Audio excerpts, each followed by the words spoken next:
Bonjour, cette vidéo aujourd'hui pour vous parler des phobies. À l'instar des addictions, les phobies se soignent aussi très bien en hypnose cognitivo-comportementale.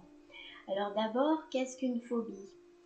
Tout simplement, votre cerveau associe à un moment donné un stress, un traumatisme ou quelque chose en tout cas de difficile à une situation ou à un objet, par exemple une araignée, l'exemple que je prends souvent, ou à n'importe quoi. Et les deux ensemble font que votre cerveau, ayant associé les deux événements, eh bien vous devenez phobique à la situation ou à la chose dont on parle. Par exemple, une araignée, où une personne va se retrouver à chaque fois en face d'une araignée, même petite, dans une situation de stress extrême, alors que la personne sait parfaitement que l'araignée n'est pas dangereuse.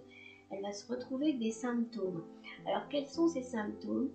Ce sont les mêmes symptômes que ce qu'on appelle les troubles paniques, c'est-à-dire des symptômes de stress généralisés qui viennent d'un coup, comme un choc, comme si vous étiez en face d'un lion qui va vous courir après, alors que ce n'est pas du tout le cas.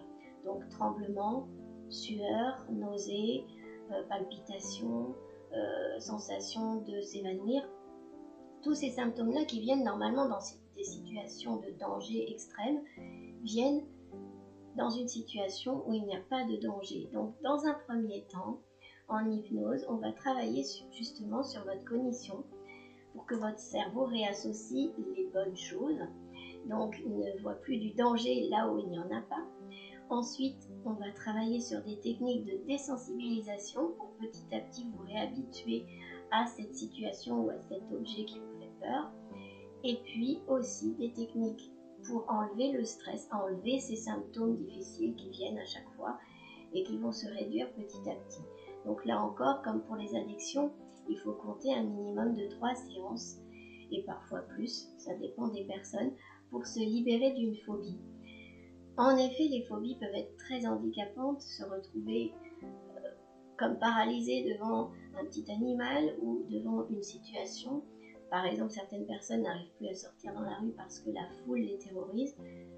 Eh bien, ça empêche de vivre normalement. Sachez qu'il n'y a pas de honte à cela, c'est simplement votre cerveau qui a fait de mauvaises associations et votre stress qui s'est emparé de cela. Donc on peut réduire ce phénomène largement, le guérir totalement même, et vous retrouver une vie normale et avec peu de séances. Donc c'est très simple et en même temps il faut oser faire ce pas-là pour aller mieux.